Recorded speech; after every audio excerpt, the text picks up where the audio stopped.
Well, hello everybody, and welcome to this episode of Organisation Matters. I'm John Taylor. I'm one of the directors of Tricordant, an organisation consultancy, and I'm really pleased to have with me today one of our associate consultants, Amanda Woolley. Amanda is very highly qualified in this area, much more so than I. But I will hand over to Amanda now. And Amanda, introduce yourself to the audience. Thanks, John. As you said, my name's Amanda Woolley. I have the great pleasure of working now as an associate with Tricordant in system change. I think what I like most doing is working in the gaps between different organisations. So that's kind of my perspective on this work, is how people come together across boundaries, because that's when it gets a bit difficult and a bit weird, and the normal rules don't apply. And doing that work has made me really interested in accountability. And so I'm not sure I would say I was particularly overqualified or even qualified. But my background is in psychology, in the psychology of decision making, and so accountability and how being asked to give account of your decisions and actions affects the kind of work that you do just felt like a natural line of curiosity for me to follow when looking at how organizations change when they want to improve. And I'll be honest with you, John, a lot of it comes out of frustration of working in the NHS over a number of years in improvement and transformation, and seeing certain behaviours repeat that don't feel like they're serving a purpose. So that's made me really curious about why that happens and what are some of the cognitive, emotional processes that are going on there that get us trapped in these ways of behaving. That's really good, and interesting you mentioned the word frustrating. So just a sort of a little bit more of a context around this. So today we're talking about accountability and the challenges of whether people take up their accountability or not in their roles. And I've noticed in recent months, in a lot of the work we've been doing, so I've been doing quite a bit of strategic work helping people around mental health and disabilities, but also doing things like business process work, etc. And there just seems to be this common theme for me, which has frustrated me. Right? So I mean, in one sense, as a consultant, I guess we get called in because some of these things aren't working. So maybe if they were, we wouldn't get the work that we get. But at the same time, I think actually, what is it that's stopping people from stepping up to the plate here, and wanting to make a real difference? And I suppose just through my career, it's one of the things that I've always wanted to be and strove, if that's a word, to be, is to be someone who was happy to be accountable for something, and actually wanted to make a difference and do things. So maybe that's because how I look at myself, and I shouldn't judge others by how I want to be, but I'm really interested and curious to dig into this a bit more, and knowing some of your academic backgrounds, trying to, if you like, pair my operational background with your academic one, and trying to see if we can do something to help some people move forward in their own accountability. So yeah, that's kind of what we're wanting to talk about today. And Amanda and I have had some conversations on it before, and there's lots of interesting stuff. But we'll try and keep it to the sort of the salient points for today. So I'm going to start off, Amanda, just by asking you, if we mention the word accountability, what do you mean? What do you think about it when you use that word? Yeah. Well, before I get to what I think accountability is now. And to be honest, I think I'm still not sure. And that's one of the issues about it. I think it's a slippery word that we all use a lot. And maybe we need more words or different words. But just reflecting on your introduction about what's brought you here, it's probably helpful to share a little bit about my experience, because a few years ago, I took part in something called a policy fellowship with the Centre for Science and Policy at Cambridge, and had conversations with many different academics and also leaders in health and care, predominantly, about change and improvement in the public sector. And people just kept saying to me, there's no accountability. That's why we have this policy initiative that gets published and then nothing happens about it, and we're years on and it's still not been embedded or changed, or it looks like it has been, but it's not actually delivering any of the results it was meant to. And why hasn't that happened on the ground? And people just used to say all the time, there's no accountability, there's no accountability. And they would talk about the crushing pressure of performance management on themselves. So there's no accountability for the senior leaders in their environment, or the people who are really in charge. And they personally are far too busy giving account of what they're doing to be able to get on and actually do the work. And I thought this was a really interesting juxtaposition that people were in, that there's no accountability, but there's too much accountability. And because of my background, immediately what came to my mind is something called the fundamental attribution error, which is a result in decision sciences, which is basically that I believe that when you do something, it's because of a dispositional flaw that you have. But if I'm doing it, it's an exception. It's the environment around me. So you're not taking accountability because you just lack integrity and are a terrible leader. Whereas maybe I'm not taking any accountability because it's really, really difficult. And I'm in such a challenging situation. I don't know who I would give account to anyway. So it just really smacked of that sort of us and them thinking that we all fall into, which is why we call it fundamental attribution error, because it's very, very common. So it's a slippery thing. But makes me wonder whether I've been doing that with the clients that I've been thinking. I mean, it happens all the time. Yeah. I remember, years ago when I was an undergraduate, someone was asked, what's the one psychological result that you wish everybody knew about? And they said fundamental attribution error. It will change your life to be aware of when you are using that. But I think what do I mean about accountability now, having thought about it? And the first thing to say is the kind of accountability that I am interested in is not about control. So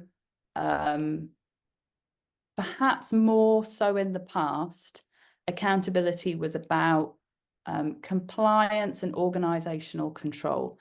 Have you achieved the process that you have been given to do? And really just a case of checking up on the actions that had been sort of pushed down from the hierarchy. The decisions been made elsewhere. Have you been doing it? And I think that shows up still, that need for control. So accountability can be used as a term for control processes. Did you do what you were supposed to do? Did you create the outcome that you had been asked to create? But I think especially in complex adaptive systems, which I've got a background in the NHS and the public sector, which certainly works like as a complex system with many different organisations all working together, and citizens themselves being a big part of the success of the health and social care system.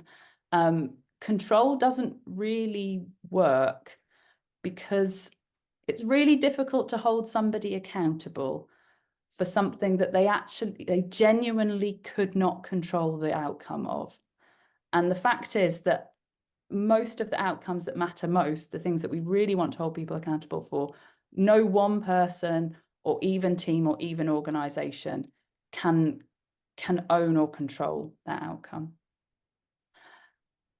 And also in complex systems, we have a high level of unpredictability.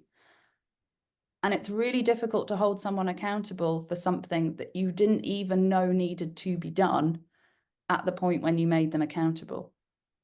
So whilst that's true, excuse me, do you think that there's also an excuse? Well, maybe excuse is even the wrong word. Is there something that screens out the fact that there are things that you can do because there's so many areas where you can? You stop looking for the golden nugget because it's lost in a mountain of politics or decisions beyond your sphere of influence. Yeah, I think that the way I see it, so we get trapped in this cycle of trying to understand accountability as control of outcomes that we knew, but we didn't know them. And when that's the frame that we're using and the mechanisms that we're using for understanding accountability, we miss what matters. And that's where I was coming to with what does accountability mean for me. More now, I'm starting to see that accountability is a way that organisationally we operationalise this idea of mattering.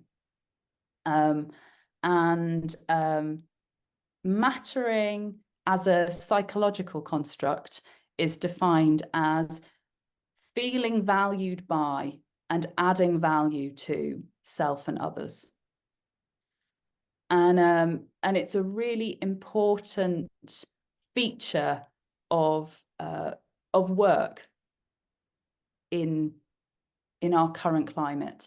As we move more to greater complexity, more unpredictability, mattering, and it's closely really, it's sort of like a subset of meaning, which people are very are probably more familiar with, that we need meaning in our lives, and we do need meaning in our lives. There's argument about this. I wouldn't say you necessarily need meaning in your work, because there are some, sometimes people just do jobs because there are jobs that we might do that it gets a little bit stretched to say that people are going to find their greatest meaning in their job. That isn't always the case, but it is always important that we feel that we matter in our roles. So we are valued, and we are also adding value to the work that's being done. And if we start thinking about accountability as a relationship that helps us show why the work that we do matters, I think we start getting more to what is actually useful in our work, and moving away from those frustrations of oh, well, you didn't ask me to do that in the contract, so I'm not really accountable for it, even though it's clear that outcome has become the thing that matters. So we might move the questions of accountability more from the sort of process and outcome approach. Did you do what you were supposed to do, and did you get the outcome that you should have done? More to an open question of, is what you're doing mattering? contributing to what matters? Are you investing in what matters, given our collective aim that we've stated together? Are you enabling the work to happen that will matter, that will add value? And how do you demonstrate that you're doing that? And if we start looking at accountability in those sorts of terms, I think we get a different set of practices associated with accountability.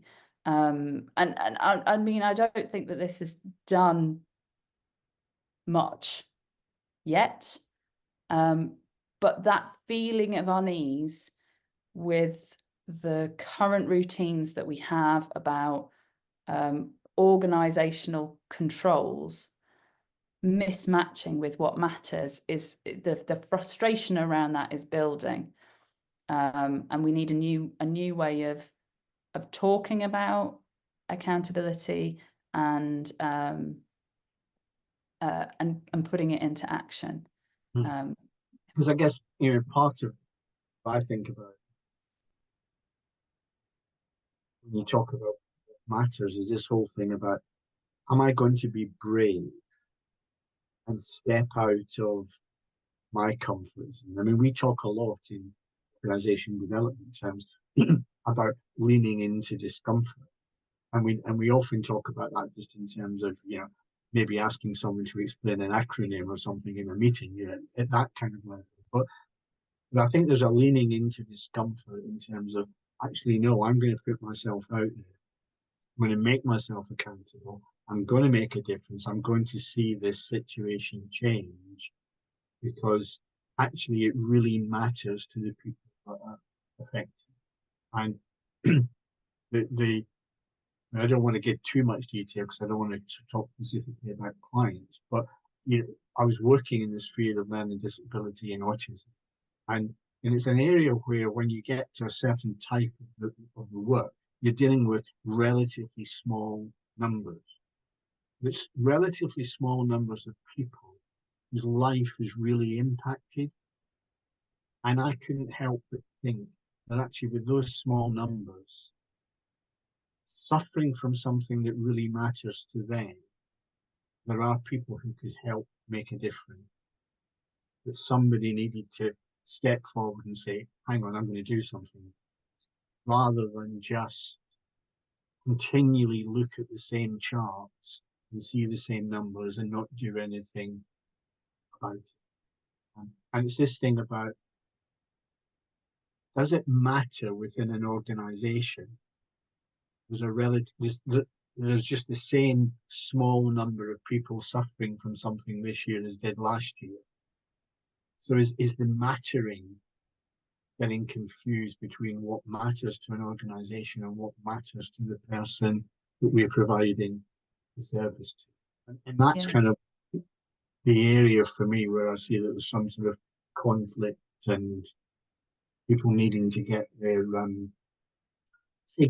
together. That sounds very pejorative, and I don't mean it to be that way, because this isn't about manager bashing or anything. It's actually, how do we help people with the sort of things that you've been talking about to really understand, no, yeah, this should matter to me, it should matter to the organization, and actually the buck stopped with me to do something about it. Sorry, on my soapbox.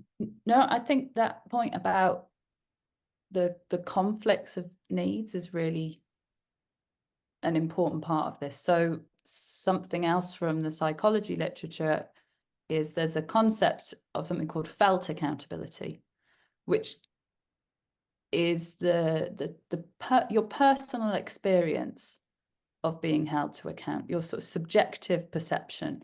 It's one definition is it's an implicit or explicit expectation that one's decisions or actions will be subject to evaluation by some salient audience, with the belief that there exists the potential for one to receive either rewards or sanctions based on this expected evaluation. So what's interesting about felt accountability to me is that there's something called accountability intensity, which basically means how many different account holders do you have? And do their needs conflict? So you might be being held to account on your organization's finances, and the decision that you might take to receive a positive evaluation from that account holder might be very different from the evaluation that you receive from a service user who is going to experience a reduction in quality because of the financial need. And one of those account holders is probably going to hold a lot more power and influence over you than others. So you get this dimension of the salience of an account holder. And some of that is structural, and you can change, but it's sort of stipulated. There's going to be a you can kind of constitute your boards or your trustees or whatever to make sure that you've got that service user perspective that's balancing and holding those different needs in tension. But sometimes they arise more through kind of norms and just the sort of way of being social creatures together. So, for example, I spoke to an executive director just yesterday who was saying that they do take time for learning and reflection at the moment, but their learning and reflection is all based around minimizing the risk to their reputation as an organization. And it's not so much about what did we learn here about how we provide a better service or even an acceptable service to our users. So felt accountability gets away from the kind of technical aspects of organizational design or governance design, and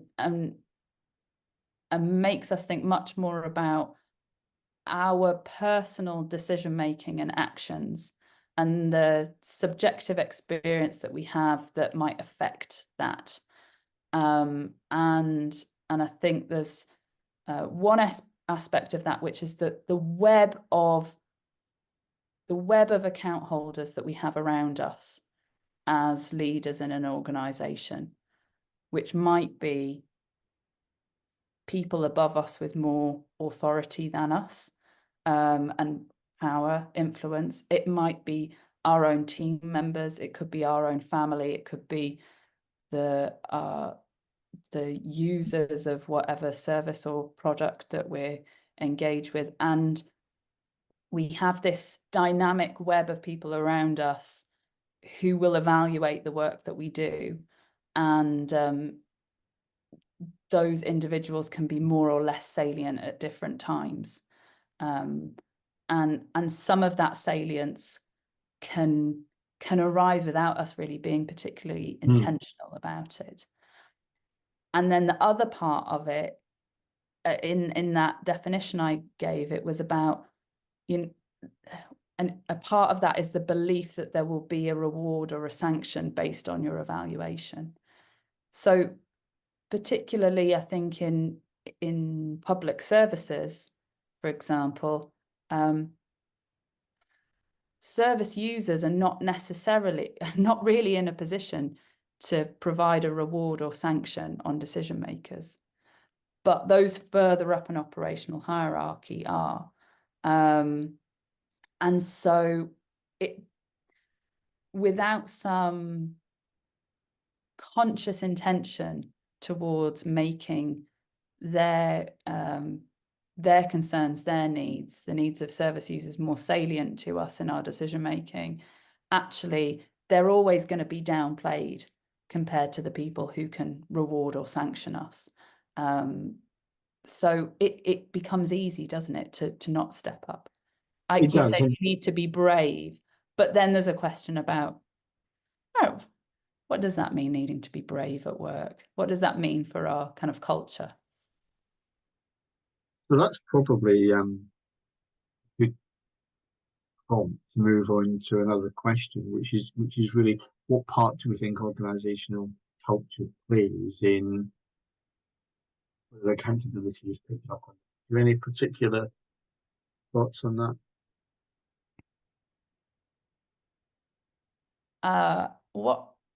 When we talked about this before, I thought this would be a good time to talk about blame culture, which always comes up.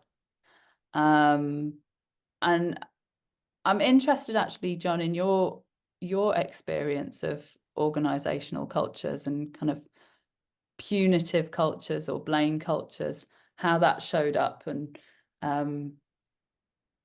my experience, people talk about blame culture a lot, and I'm not entirely sure I fully understand what's going on with that.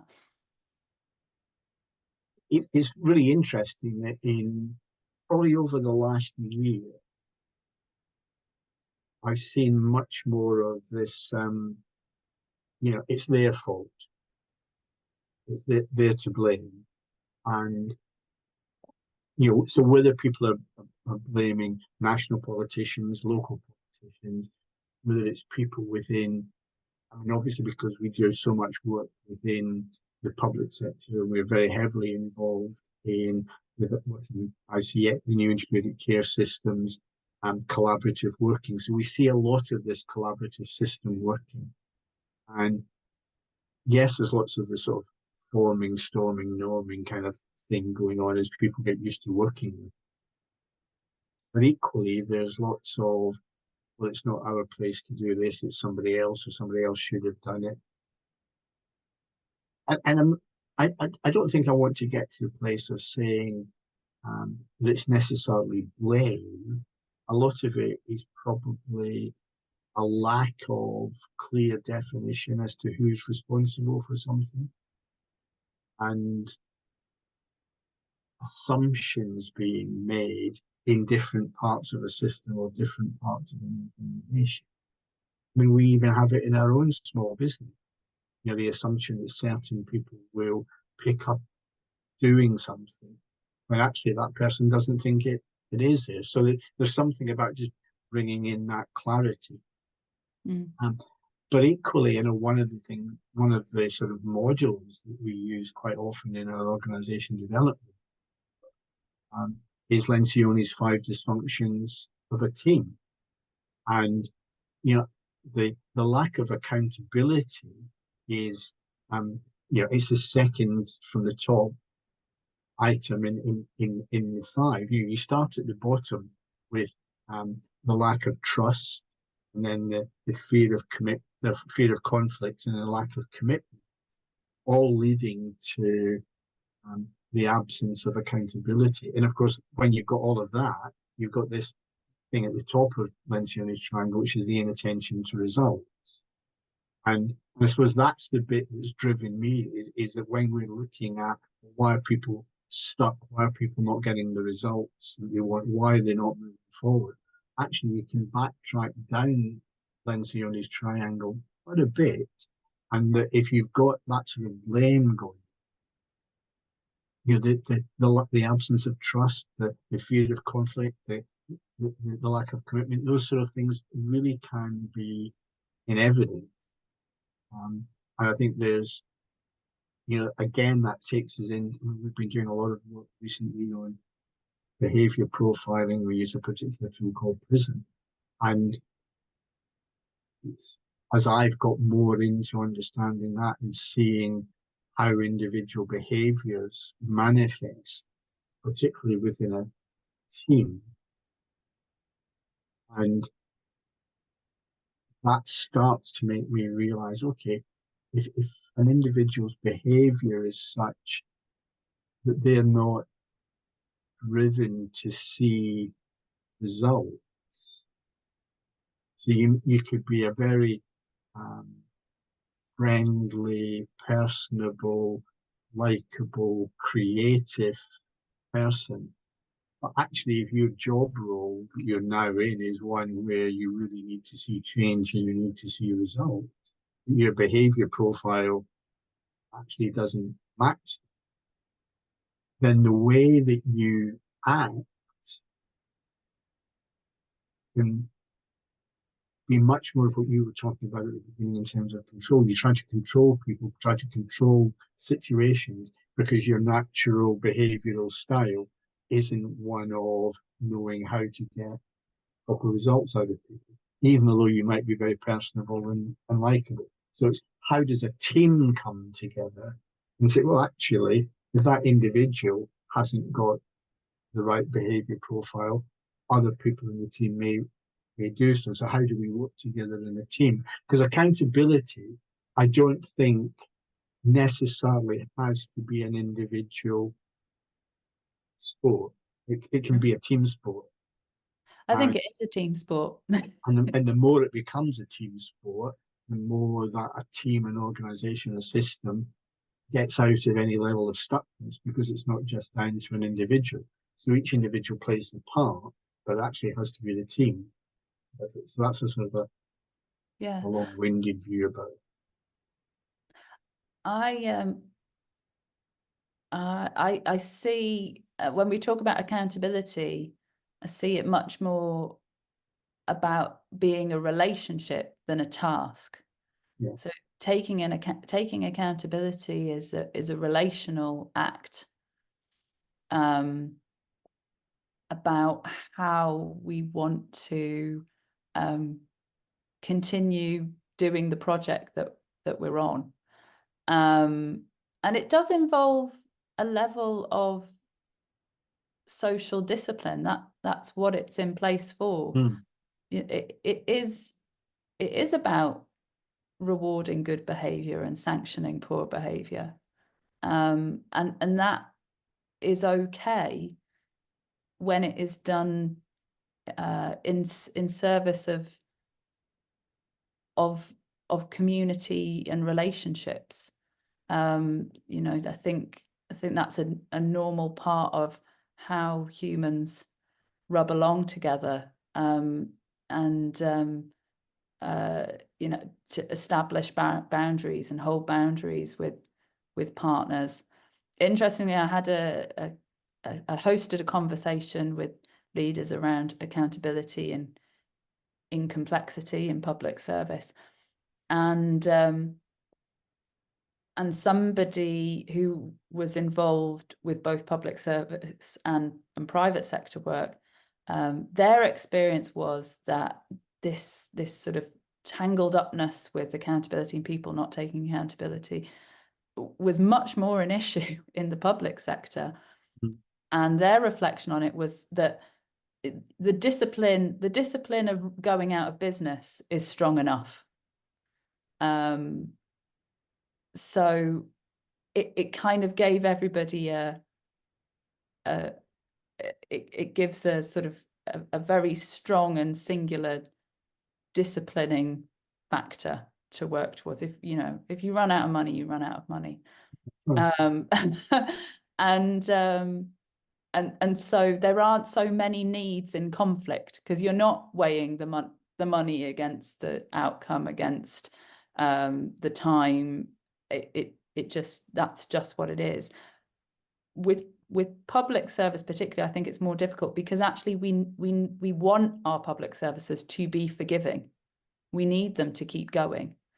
But that means that coming back to the point about culture, being able to have proper discussion, debate about resolving conflicts and needs between different players in the system, but also just conflict and needs among our populations.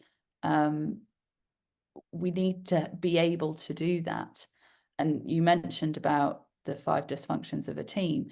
If in your organization people don't know how to disagree in good faith, how to actually surface conflicts and resolve them in a future focused way, then you're not going to have accountability, because how do you hold people to account of being able to have met those needs if you can't agree what they are? Such a good point. Such a good point. Can I just pick up on that? And we need to bring this conversation to a close, much as I'm sure we could carry on for a long time. And it would be good to end on, how do we make accountability positive? How can we now, in the last minute or so that we've got, how do we help people to see accountability as being something positive, something to get a hold of, something to want to do, and to break into any sort of negative cycles that maybe be going on, and say, no, actually, we're going to pick this pattern? What tips would you have? I think number one would be that, coming back to that point about the fundamental attribution error, they're just not being accountable, is to challenge ourselves, not to wring our hands about other people not being accountable, but reflect more on how can we in this situation show up and make ourselves accountable, in the position that we have. There are health warnings with that as well, because I know that there are lots of people who are incredibly obliging and will take on the world, but essentially I think that's it. If we could move to the focus of development being more on, how am I as an individual going to show up and make myself accountable today, in the power and the influence and the positionality that I arrive with, then I think that is an important start. The second, I guess, comes more to culture, the culture point, which is moving to a restorative consciousness in the way that we work in organisations.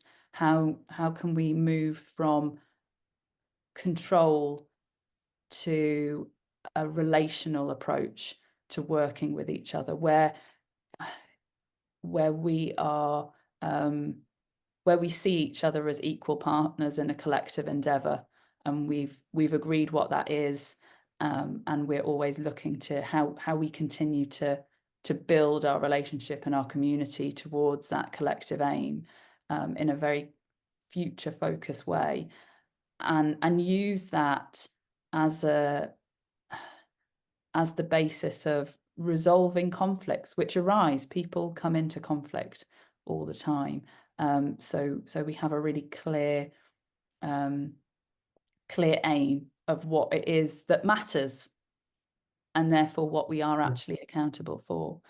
And the final thing would be to reflect as an organisation's leaders, if you're in that position, on your account holders and who they are, and reflect on that web of accountability that you expect to be evaluated by, and is the salience right among your account holders, and how might you curate a different perception of accountability among your senior leaders, so that the decisions that you take collectively in a group, but also individually in your own teams or in your own actions, are responding to the needs that you really feel are most important, not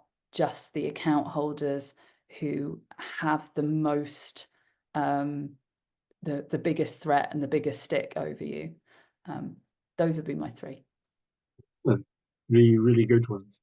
So, Amanda, thank you so much. It's been great working with you and getting to the point of doing this conversation. And I'm sure there's so much more that we're going to develop over the course of time.